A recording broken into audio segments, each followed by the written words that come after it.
হ্যাঁ, প্রিয় দর্শক, কিছুক্ষণের মধ্যেই আমাদের ইটাভাঙ্গা আরম্ভ হবে।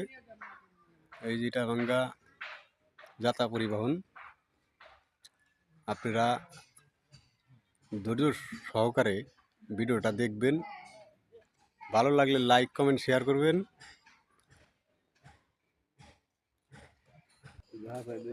এই যে চায়না থেকে সুদক্ষ কারিগর শাহিন মিয়া এখন এই যাত্রা পরিবহনের কাজে কিছুক্ষণের ভিতরে নিয়োগ হবে।